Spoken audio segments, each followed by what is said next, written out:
بات بتائی تھی کہ طالب علمی جو ہے اس کے کچھ آداب ہیں۔ میں نے وہ موسیٰ علیہ السلام کا اور خضر علیہ السلام کا واقعہ سنایا تھا۔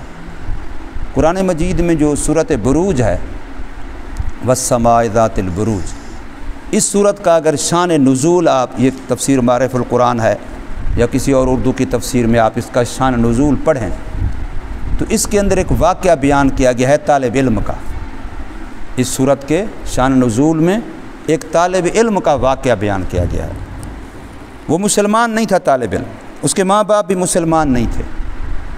انہوں نے جو ان کا اپنا غیر مسلموں والا مذہب تھا، وہ مذہب سیکھنے کے لیے اپنے بچے کو کسی اس مذہب کے ماہر کے پاس بھیجا، اور وہ بھی پورے اس مذہب والوں نے اس وقت ایک تلاش کیا تھا کہ سب سے ذہین بچہ تلاش کیا جائے، اور اس کو اس پنڈت کے پاس، ان کا جو مذہب کا رہنما تھا، وہ کافروں کے مذہب کا، اس کے پاس سب سے ذہین بچہ وہ تلاش کیا جائے اور وہ مجھے دیا جائے، میں اس کو اپنا مذہب سکھاؤں گا، پڑھاؤں گا، سمجھاؤں گا، وہ پھر اس مذہب کا آگے کے لیے کیا بنے گا، میرے بعد رہنما بنے گا۔ تو وہ بچہ انہوں نے تلاش کیا، وہ ماں باپ کو کہہ دیا، انہوں نے بچہ اس کو پڑھنے کے لیے دے دیا۔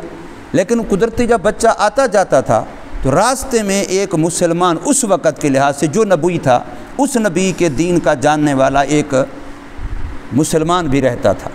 اس نبی کا، ہمارے نبی کا زمانہ نہیں تھا، پہلے کی بات ہے۔ تو وہ بچہ جو آتا جاتا اپنے استاذ کے پاس، اپنے مذہب والے کے پاس پڑھنے کے لیے، تو وہ درمیان میں اس مذہب والے جو نبی کے مذہب والا تھا، اس کے پاس بھی اٹھنے بیٹھنے، بچہ تو ذہین تھا، بڑا چنا ہوا بچہ تھا، کریم تھا اس ماحول کی، اس معاشرے کی، تو اس مذہب والے کے پاس بھی جانے لگ گیا۔ اب اس کی باتیں بھی سنتا ہے، اس کی باتیں بھی سنتا ہے، ظاہر حق ہے، تو اس کو پتہ چلا کہ باتیں اس کی اچھی ہیں، یہ باتیں اچھی ہیں، یہ صحیح باتیں ہیں، جو وہ نبی کی تعلیمات والا کرتا تھا، وہی والا کرتا تھا۔ تو اس نے اس اپنے مذہب والے کے پاس جانا چھوڑ دیا، اسی کے پاس آنا جانا سیکھ۔ اب ماں باپ کو نہیں پتہ، ماں باپ سمجھتے ہیں ہمارا بچہ وہاں پڑھ رہا ہے، اور وہ استاد سمجھتا ہے کہ شاید کوئی بیمار ہوگا، کوئی عذر ہوگا، اس لیے نہیں آ رہا۔ کچھ عرصے کے بعد ماں باپ کو اس کی طرف سے اطلاع ہے تمہارا بچہ نہیں آ رہا اتنے عرصے سے۔ انہوں نے کہا تو روزانہ جا رہا ہے۔ وہ کیسے نہیں آ رہا؟ وہ تو روزانہ جا رہا ہے۔ اب جستجو کی تو بچہ پکڑا گیا، وہ پہلے تو چھپ چھپ کے جا رہا تھا، اب پکڑا گیا کہ اچھا تو ادھر جا رہا ہے۔ اس نے کہا میں تو ادھر جا رہا ہوں، اور میں اس کے مذہب کو حق بھی سمجھتا ہوں، اور میں قبول بھی کر چکا ہوں، لہٰذا میں اس مذہب کو نہیں چھوڑتا۔ وہ جو تمہارے مذہب والی بات ہے میں اس کو نہیں مانتا، میں اس کو نہیں۔ اب یہ مقابلہ چل پڑا۔ ایک موقع انہی دنوں میں ایسا آیا اتفاقاً کہ جنگل میں ایک ایسا جانور، شیر ہے، کوئی اور بلا مصیبت ہے، راستے پر ایسا جانور کوئی زہر ہو گیا کہ اس نے اس راستے سے لوگوں کا آنا جانا وہ راستہ چھڑوا دیا کہ جو جاتا ہے اس کو کھا جاتا ہے۔ اب ادھر کے لوگ ادھر ہیں، ادھر کے لوگ ادھر ہیں، درمیان میں وہ جنگل کے اندر وہ جانور ہے، وہ مصیبت ہے، سارے لوگ ڈرے ہوئے ہیں۔ اس بچے کو پتہ چلا، اس نے کہا میں جاتا ہوں اس کے پاس۔ اب یہ چلا گیا، اس نے، وہ لوگ بڑے دور دور ڈر رہے ہیں، یہ اس نے پتھر ایک اٹھایا اور قریب اس کے چلا گیا، کہتا یا اللہ اگر اس بندے کا مذہب سچا ہے جس کے پاس میں ابھی جا رہا ہوں اور میرے لوگ، میرے ماں باپ مجھے روک رہے ہیں، تو اس پتھر سے یہ شیر ہے، یہ جانور جو بھی ہے، یہ مر جائے، اور اگر اس کا مذہب سچا نہیں ہے تو پھر نہ مرے۔ اب سارے لوگ تو دیکھ رہے تھے، سن رہے تھے۔ اس نے یہ بات کہہ کے بسم اللہ پڑھ کے مارا وہ پتھر، وہ جانور مر گیا۔ تو جتنا مجمع تھا وہ سارے حیران ہوئے کہ یار یہ تو واقعی کوئی بسم اللہ کی برکت ہے، اس کے مذہب کی برکت، وہ سارے اس کے مذہب والے بن گئے۔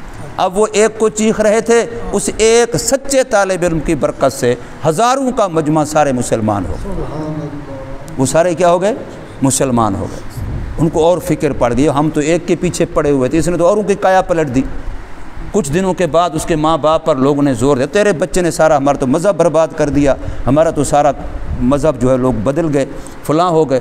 اب انہوں نے کیا کیا، اس بچے کو ماں باپ سے پکڑا اور اس کو لے گئے پہاڑ پر کہ اس کو عبرتناک سزا دیتے ہیں، پہاڑ سے اس کو دیں گے دھکا، نیچے ایسے لڑکتا لڑکتا پتھروں پر لگتا چورا چورا ہو جائے گا، ہڈی ہڈی ہو جائے گا، بوٹی بوٹی ہو جائے گا۔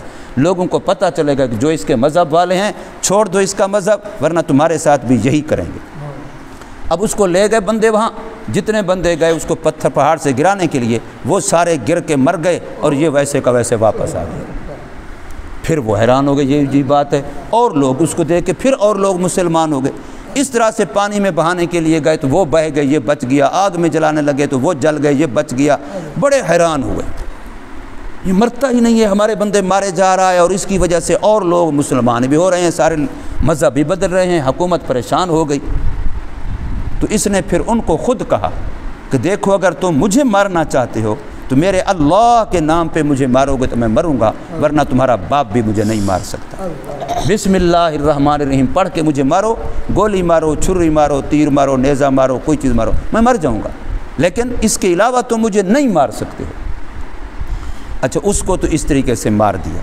اب جو لوگ اس کی وجہ سے مسلمان ہو گئے تھے، اب ان کا نمبر آیا۔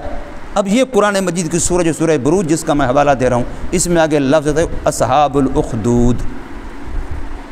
تو انہوں نے پھر زمین میں ایک بہت بڑی خندق کھودی، دور تک زمین کے اندر گڑھا کھودا لمبا، اور کھود کے اس کے اندر لکڑیاں ڈال کے آگ جلائی، ساری کو آگ سے بھر دیا۔ اب ان لوگوں کو بلا لیا حکومت نے جو اس بچے کی وجہ سے مسلمان ہو گئے۔ دیکھو بھی مذہب چھوڑو، ورنہ جو مذہب نہیں چھوڑتا ہم ایک ایک کو پکڑ کے اسی آگ میں ڈالتے جائیں گے، آنکھوں کے سامنے جل جائے گا، ورنہ مذہب چھوڑو۔ اب کوئی مذہب نہیں چھوڑتا، ایک کو ڈالا، دوسرے کو ڈالا، تیسرے کو، کوئی مذہب نہیں چھوڑ رہا، جل گئے ہیں لیکن مذہب کسی نے نہیں چھوڑا۔ ایک عورت کے پاس چھوٹا بچہ تھا، انہوں نے اس بچے کو پکڑا، اس آگ میں پھینکا، ماں کے سامنے بچہ پکڑ کے آگ میں پھینکا، جو ماں ہے، وہ رونے لگی بیچاری۔ تو انہوں نے کہا تجھے پہلے کہا مذہب چھوڑ دے، اب کیوں روتی ہے؟ پہلے تو مذہب چھوڑ دے، تیرے جان ہی بچ جاتی، تیرے بچے کی جان ہی بچ جاتی۔ پھر اس عورت نے کہا میں اس وجہ سے نہیں رو رہی کہ میرا بچہ جل گیا، میں رو اس وجہ سے کہ میرا بچہ ایک ہے، میرے کئی اور بھی ہوتے میں اللہ کے نام پہ قربان کرتا۔ وہ اور حیران ہو گئے، یہ کیسے عجیب بات ہے، حق یہ ہے۔ اب اس واقعے کو قرآن نے یہاں بیان کیا ہے کہ اصحاب الاخدود، یہ خندق والے، اور ان کے ساتھ ان کی اور کوئی دشمنی نہیں تھی کہ ان کو آزمائش میں فتن میں ڈالا گیا صرف اس وجہ سے کہ مسلمان ہوئے تھے، ایمان کی وجہ، اور کوئی ان کا جرم اور قصور نہیں تھا۔ اب میری جو اس سارے واقعے سے نچوڑ نکلتا ہے وہ کیا نکلتا ہے؟ وہ دیکھو کہ ایک بچہ سچا طالب علم بنا تو اس کی وجہ سے ہزاروں بندے سیدھے جنت میں گئے، ایمان والے بنے، شہید ہو گئے تو کہاں گئے؟ سیدھے جنت میں۔ کس کی وجہ سے؟ ایک طالب علم کی برکت سے۔ ایک طالب علم اگر سچا طالب علم بن گیا تو اس کی وجہ سے صرف وہ خود نہیں، ہزاروں اوروں کو کہاں لے گیا؟ شہادت کے مرتبے پہ فیض کر کے جنت میں لے گیا۔ اور شہید وہ ہوتا ہے جو کبھی مردہ نہیں ہوتا۔ قرآن کہتا ہے شہید زندہ ہے، اس کو مردہ کہو بھی نہ اور مردہ خیال بھی نہ کرو۔ تو حیات جاویداں پا گئے ہزاروں بندے اس ایک بچے کی وجہ سے۔ اب یہ ہے میرے اور آپ کے لیے سمجھنے کی بات۔ آج ہم اپنی اصلاح نہیں کر سکتے، طالب علم ہوتے ہوئے، ہم طالب علم ہوتے ہوئے اپنے آپ کو کامیاب نہیں کر سکتے، اپنے گھر والوں کو، اپنے کنبے قبیلے خاندان والوں کو کامیاب نہیں کر سکتے، ان کی آخرت نہیں سنوار سکتے۔ اور وہ سچا طالب علم تھا جو ہزاروں بندوں کی آخرت سنوار گیا۔ اللہ پاک ہمیں بھی ایسا طالب علم بنائے، اللہ پاک ہمیں توفیق عمل دے۔